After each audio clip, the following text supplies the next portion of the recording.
Now tell me, any sane creature, if they could verbalize their emotions, what do you think will come out of their mouth? An expression of damnation, for it will tell you, how dare you equate me to this imagination? The way I am is the way I am. When you draw a picture of me, draw the way I am, nothing else. Otherwise, you're insulting me. So to make an imagination of Allah when you can't see Him is a direct insult to the Creator. For Allah condemns that. لا تشرك بالله إن الشرك لظلم عظيم. Hazrat Luqman is saying to his son, Ya bunayya, la tushrik billah, oh my son, do not equate anyone or anything or any shape or any form to this maker, for you are committing a grave sin. Why? Because when we equate shapes and forms, our entire moral code begins to go into a spiral. So what happens when you fabricate the mind that I can shape God and put Him into some form, when we all know that the absolute God cannot be seen? He is absolute, He is infinite, in the absolute sense of the word. So to make a picture of Him, to make a shape of Him is blasphemous. It is equivalent to lying. You and I, as I admitted yesterday, hate to be lied to. Can you imagine blatantly in our faith, in our spirits, continuously lying about the very Maker, and by bowing to Him who is not really that? Think about that. The gravity is enormous. So when it comes to this issue that God rested the 6 days, after 6 days, again you're anthropomorphizing. You're bringing Him into this anthropomorphic world and making a shape, and that like a creature who's walking with legs and beating the ground. Forbidden for man is that. That's a lie. Even for me as a human being, for someone to fabricate a story of me, about me, the way I look, is blasphemous. Imagine the Creator of the universe, how wrong it is. So you find when the Christians say God took a son, that's blasphemous, not accepted in Islam, not accepted in humanity. I ask my Christian brethren, isn't God absolute? That's Father. Ask any Christian, tell you yes. Is God the Father finite or infinite? He'll say infinite, of course infinite. Well, have you ever heard of infinity divided by 3? How can you divide infinity by 3? That's an oxymoronic statement. Infinity means indivisible, has no boundaries. You can't divide it, because the minute you can, it becomes finite. Yet it's amazing. Insan, mankind, they talk about things which are so silly. They make points which are so foolish, that are so out of this world, but they grab it and they encapsulate it and make it their religion. To the Hindu, he believes in cows as the mother of God. With all due respect to our Hindu brethren, this is an academic discussion here. It is not to denounce Hindus. It is an academic discussion. For at this level, we're talking about deifying entities which are false. You find the cow, that's why this term holy cow comes from. So you find the cow is worshipped in India. The cow urinates, people put it on their faces and they drink it.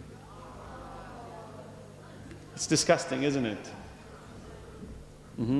But to the one who sees holiness in that, he really enjoys it.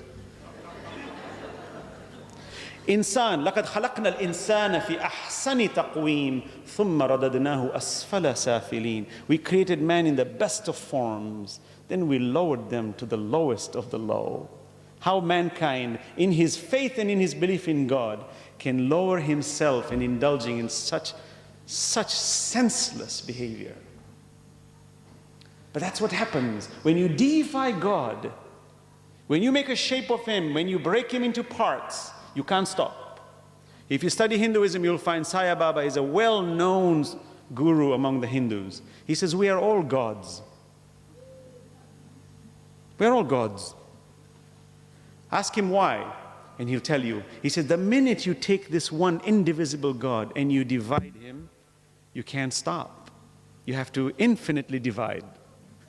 Because who's to decide one cut is enough? When my Christian brethren come and say to me, he says, God has a son. I say, God doesn't have a son. He can't have a son. Are you limiting God? He wants to have a son. I said, you're right. How dare I limit him? You're right. I said, why only one? Why not two? No, no, no, no, he only has one. Well, why are you limiting him from one now? Salawat ala Muhammad wa ala Muhammad.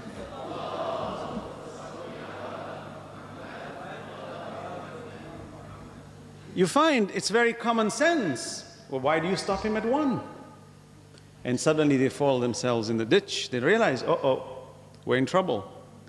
And this was the classic argument put forth to the Christian of Najran when they came and challenged our Prophet in Medina.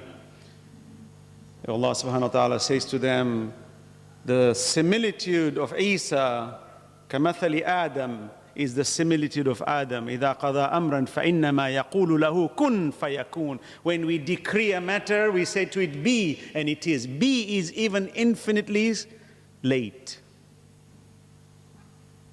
So Allah brings into existence things and entities, and for you and I, common sense, that this maker cannot be defined, cannot be put into shape and form, for if we do, we are lying about it. And to say that he rested the seventh day is nonsensical, and Allah subhanahu wa ta'ala corrects it. لَا تَأْخُذُهُ سِنَةٌ وَلَا نَوْمٌ. He does not sleep, nor he does not get tired, nor does he sleep. Subhanallah. لا تأخذه سنة ولا نوم له ما في السماوات وما في الأرض من ذا الذي يشفع عنده إلا بإذنه. Look at the ayah of Quran. Look at how he talks. Look how Allah defines himself. He says, this is me, Allahu. قُلْ هُوَ اللَّهُ أَحَدٌ. Say Allah is unique. Allahu Samad, He's independent. لَمْ يَلِدْ وَلَمْ يُولَدْ. Listen to this ayah. It's so systematic, it's encapsulated. You can spend a lifetime opening it up. It will not be sufficient. Lam yalid, he does not beget. Walam yulad, nor is he born. Walam yakul lahu kufuwan ahad. And there is nothing equal like him. Absolute. Don't equate him with anything. So that atheist comes to me and challenges me and says, you know what your problem is, you people? You always have an answer for everything. That's your problem. So I looked at him. He came to the Islamic Center challenging me for 2 hours, just really screaming and shouting. So I looked at him and I was just smiling and I was saying, wow, this is interesting. I've had many, by the way, discourses as such in different kinds, and it's not very difficult to really delve in this matter. It's a 1 + 1 = 2 equation. It's very, very simple. But here's the funny part. I looked at him and I said, you know, that's funny. You believe that you came from an accident, a senseless accident, so there's no maker for you. He said, that's right. And you're going nowhere, because when you die, you just go poof into nothing, right? He said, yeah. I said, then why did you take all this time and trouble to come here and tell me about it? What good is it for you?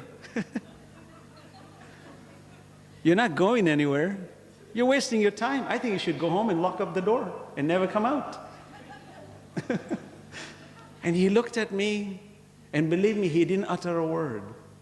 He just stared at me for a good 30 seconds. I said, yeah, I'm going somewhere. If I talk to you and I reason with you and I challenge you and I support my position, it's because I am going for eternity. You are not eternal. How sad. And he looked at me, believe me, with terrified eyes. I have a friend of mine who's an atheist in the university when I was working, studying, and he adamantly challenged the existence of God. He was married, and he said, you know, my wife is Catholic. She believes in God. I admire her for that, but I don't believe in God. He said, one day we were in a boat and we were sinking. She was calm and cool. I was worried. I said, look, you're being so honest with yourself that you were worried. Why are you worried? He says, because I don't know where I'm going. When we study that philosophy, it's a fascinating reality. This same friend of mine challenged me so much about the universe and that everything is an accident, that in the laboratory he had all his flasks in proper order.